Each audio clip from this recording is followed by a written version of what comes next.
The gavel had not even fallen yet, and already the woman in the charcoal suit was laughing behind her manicured hand, loud enough for the entire auction hall to hear, pointing through the tall glass windows at a rusted blue pickup truck parked crookedly in the Marina lot, right beside a fleet of gleaming Bentleys and Range Rovers.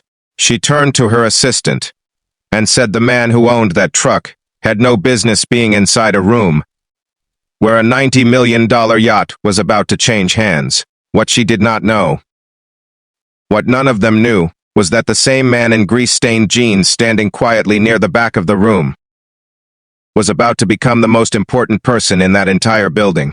If you believe in second chances, if you believe kindness can outlast humiliation, hit that like button right now. Drop a comment telling us where you're watching from. Share this video with someone who needs a little hope today, and subscribe to Kindness Corner, because this story is going to remind you why we're here. Marcus Coleman had spent the last 6 years of his life with grease under his fingernails and grief sitting quietly in his chest. He ran a small auto shop on the edge of town, the kind with a hand-painted sign and a bell above the door that never quite closed all the way. His wife had passed when their daughter Amara was only 4, and since then it had been just the two of them. A stubborn old truck, and a business that barely kept the lights on some months. He worked with his hands because that was what he knew. But underneath the oil-stained shirts and the tired eyes, Marcus carried something few people ever suspected. Long before the shop, long before grief had rearranged his entire life, Marcus had built and sold a small logistics software company to a shipping conglomerate for a sum of money that would have stunned anyone who watched him change a tire in the rain. He never touched most of it. He placed it quietly in trusts, in careful investments, in things that grew slowly and silently while he chose, deliberately, to raise his daughter close to the ground, close to real work, close to real people. That morning, he had only come to the Marina because an old friend, a retired shipbuilder named Walter, had begged him to attend a charity yacht auction benefiting a children's hospital.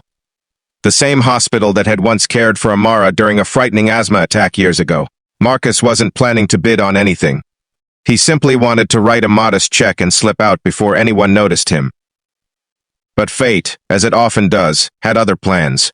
Victoria Jenkins ran Jenkins Enterprises, a shipping and logistics empire her father had built, and she had spent the last decade fighting to prove she deserved to inherit. She had grown used to power rooms, to people who dressed the part before they ever opened their mouths. And somewhere along the way she had convinced herself that appearance was evidence of worth. When she saw Marcus's truck through the window, dented, dusty, with rust creeping along the wheel wells, she assumed everything about him in half a second. The way people do when they've never once had to prove themselves in second-hand clothes. The auction began, and one by one the yachts were called, until the final piece of the evening rolled onto the display screen. A $90 million vessel, donated anonymously to be sold for the hospital's new pediatric wing. Victoria leaned toward her assistant and murmured that this was the moment that mattered, the number that would make headlines, the deal that would cement her name above her father's shadow. She raised her paddle with the practiced confidence of someone who had never lost a room. And then, from near the back, a quiet voice raised the bid again. She turned, expecting a rival executive, a fellow titan in an even sharper suit. Instead, she saw the man from the truck. The room went still in that particular way rooms go still when something doesn't add up yet. Victoria smiled, not unkindly, but with the condescension of someone certain there had been a mistake, and asked if he understood how many zeros were on that number. Marcus, calm in a way that unsettled her more than anger would have, said that he did, and that he had understood zeros long before he ever picked up a wrench. He raised the bid once more. Victoria matched it, her pride now fully engaged, refusing to let a mechanic in work boots outbid her in front of colleagues, reporters, and cameras from 3 local stations. Back and forth it went, the numbers climbing, the room holding its breath, until Marcus finally named a figure so far beyond anything. Victoria was prepared to spend from her own discretionary funds that she had no choice but to lower her paddle. The auctioneer's gavel came down, and the yacht belonged to Marcus Coleman.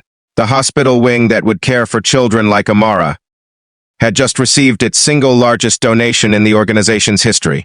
Applause rippled through the room. Uncertain at first, then full and warm, as people realized what had actually happened. Victoria stood frozen, her earlier laughter replaced by a hot, creeping shame climbing up her neck. She had spent the entire evening assuming a man's worth by the condition of his truck, never once considering that the truck was a choice, not a limitation, a quiet decision by a father who wanted his daughter to grow up understanding the value of work before she ever understood the value of money. Later that evening, as the crowd thinned and the Marina lights reflected gold across the water, Victoria found Marcus near his truck, the same one she had mocked hours earlier.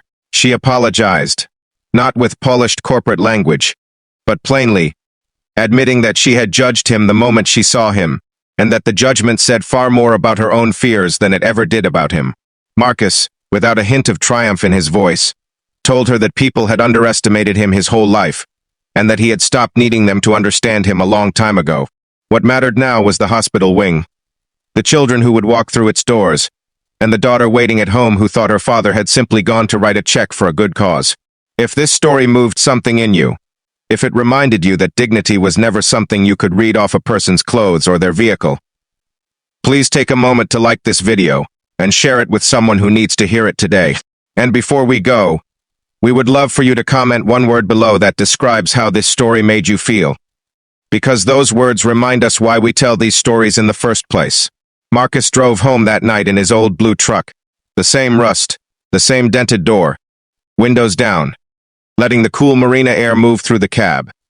And for the first time in a long while, he felt lighter, not because the world finally saw him, but because he had never needed it to.